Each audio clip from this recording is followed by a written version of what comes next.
Congress should get a raise as well as term limits. The bad news, as always, is that another presidential election cycle is upon us. The good news is that means we are finally getting some new ideas injected into the civic debate. Former UN Ambassador Nikki Haley, recently joined by former President Donald Trump, has proposed term limits for members of Congress. There are, of course, already term limits for the president. While most people are indifferent to the specifics of term limits, almost no one thinks hanging around Congress for 30 years is healthy, either for the lawmaker in question or for the republic.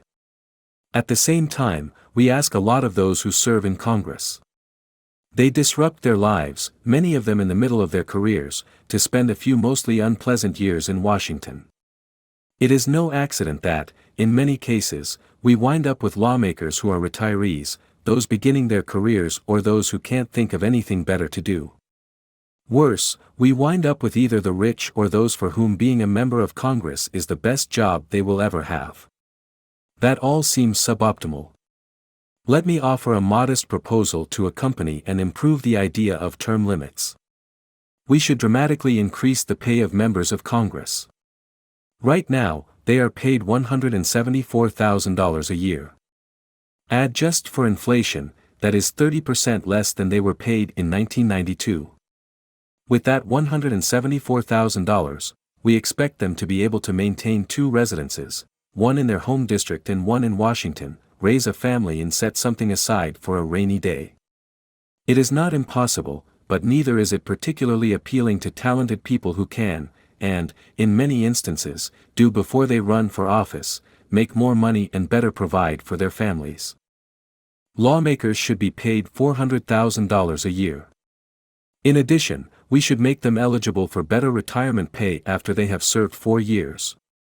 Currently, they vest after 5 years. Increasing pay, in tandem with establishing term limits, would encourage more talented mid-career professionals to consider becoming members of Congress. If there is the possibility of career and financial continuity after Congress, as well as some meaningful participation in the actual legislative process, more middle and upper middle class people would consider spending a few of their prime years in Washington. Term limits are intended to discourage those who can't think of anything better to do from loitering around Congress for generations. Everyone who is sentient should be in favor of that. Increasing pay will incentivize those who probably have something better to do but who are willing to suspend their lives to serve the republic. One of the hard truths about the world is that you get what you pay for. If we keep paying members of Congress middling wages, we are going to keep getting middling Congresses.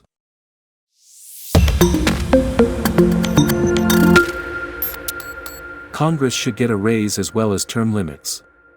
The bad news, as always, is that another presidential election cycle is upon us. The good news is that means we are finally getting some new ideas injected into the civic debate. Former UN Ambassador Nikki Haley, recently joined by former President Donald Trump, has proposed term limits for members of Congress. There are, of course, already term limits